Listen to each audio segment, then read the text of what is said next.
The President of Ghana, President Akufo-Addo.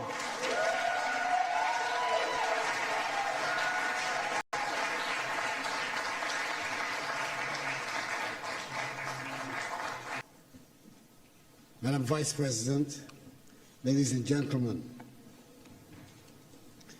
I thank the African and Diaspora Young Leaders Forum for making me part of this conversation and for the opportunity to deliver these remarks at the closing plenary in the presence of the U.S. Vice President, the Honorable Kamala Harris, and in this spectacular building, so admired by all Ghanaians, and indeed by all Africans, as it was designed by one of the foremost architects of his generation, the globally acclaimed Ghanaian architect, David Adjaye.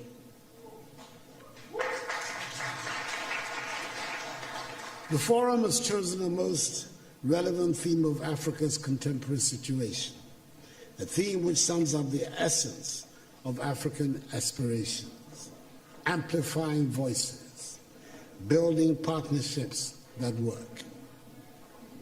I've stated it before, that it sometimes appears the words Africa and Africans have more resonance outside the continent than inside. When we are home on our continent, it always seems very important to assert that we are Ghanaians, Ivorians, Kenyans, Nigerians, Swazis, Senegalese, Rwandans, South Africans, and Zambians. Then we find ourselves outside the continent, and then we discovered that to the outside world, there are no Ghanaians, there are no Senegalese, and there are no Tanzanians. There are only Africans, and we are all simply Africans. The lesson for me is clear. Our destinies are intricately linked with each other, and we're talking not only about those of us on the continent, but about the Africans in the diaspora as well. You can be an honors graduate from any of the top universities of this country. You can be a second or third generation American, and you can be in a well-paid job.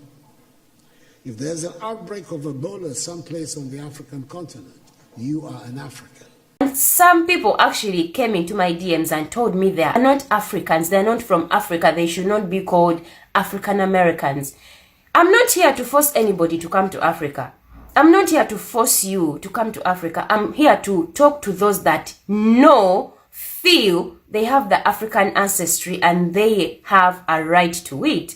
If you feel you're indigenous to wherever you are, keep quiet, keep it to yourself and stay there. Let other people who want to unite. Because the fact is, if you are not African descent, why should you be bothered? I'm not talking to you. I'm talking to my fellow African descent people that Africa is their home and it will forever be your home.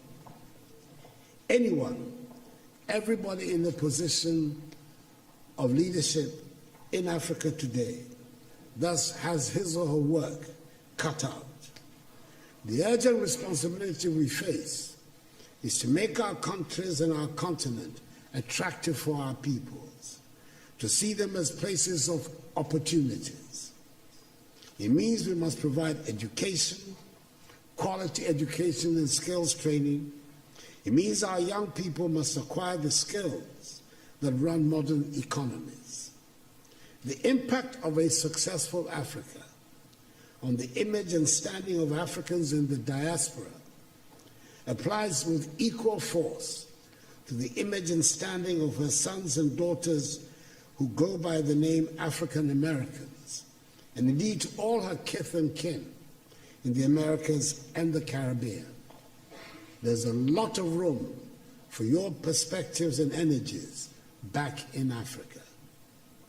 History tells us of the positive impact of diasporic communities on the growth and development of countries through increased trade activities, rising investments, and the transfer of skills and knowledge. Take the case of China, for example. With an emigre population of some 60 million, the Chinese diaspora is said to be the 25th largest country in the world, who, according to the Nikkei Asian Review, own assets worth 2.5 trillion United States dollars. When foreign companies in the late 1970s reduced their investments in China, it was the Chinese diaspora that shored up the economy. According to the Washington, D.C.-based Migration Policy Institute, MPI, half of the foreign direct investment, that is some 26 billion United States dollars, that transformed China into a manufacturing powerhouse in the 1990s, originated from the Chinese diaspora. That is the rationale of Ghana's initiative of Beyond the Return, which is building on the considerable success of the Year of Return and the renewed enthusiasm around building Africa together. We must work to help change the African narrative, which has been characterized largely by a concentration on disease, hunger, poverty, and illegal mass migration. Let us all remember that the destiny of all black people, no matter where they are in the world, is bound up with Africa. We should never forget that famous admonition of the celebrated Jamaican reggae star Peter Tosh, when he said, and I quote, "Don't care where you come from. As long as you are a black man, you are an African," unquote.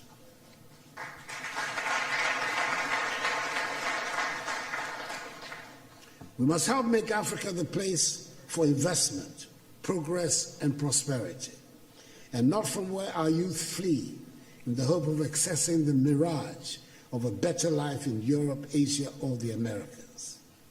That is what the Beyond the Return seeks to do, so we can derive maximum dividends from our relations with the diaspora in mutually beneficial cooperation and as partners for shared growth and development.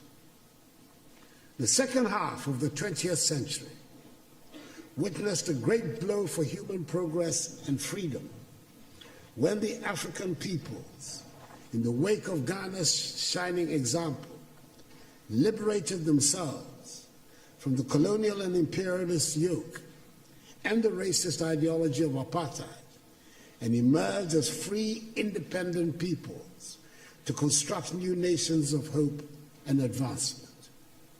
The first half of the 21st century should consolidate this development and see the growth of modern, prosperous, technologically advanced nations within a united Africa, which would make a reality of the dream of the 21st century as the African century and bring dignity and respect to black people all over the world. We've done enough talking, and dare I say we've had enough conferences and workshops.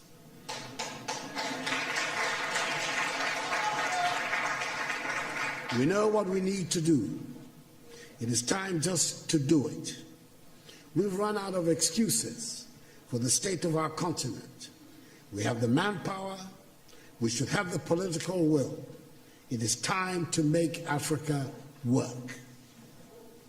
We have good reason to be proud of who we are and the beautiful continent that is ours with its vibrant cultures.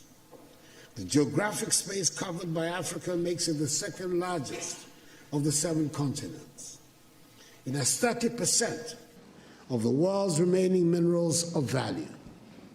It has some of the most breathtaking scenes on our planet. It has plants and animals that are wonders of the world and critical for the survival of the globe. I hear a lot about the need to change our narrative and tell our own good story. Ladies and gentlemen, as the saying goes, nothing succeeds like success. If we work at it, if we stop being beggars and spend Africa's monies inside the continent, Africa would not need to ask for respect from anyone.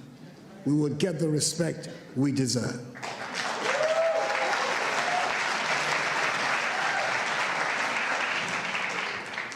Over 30 years ago, one of America's most prestigious Ivy League universities offered a course in Mandarin, which for years had virtually no takers.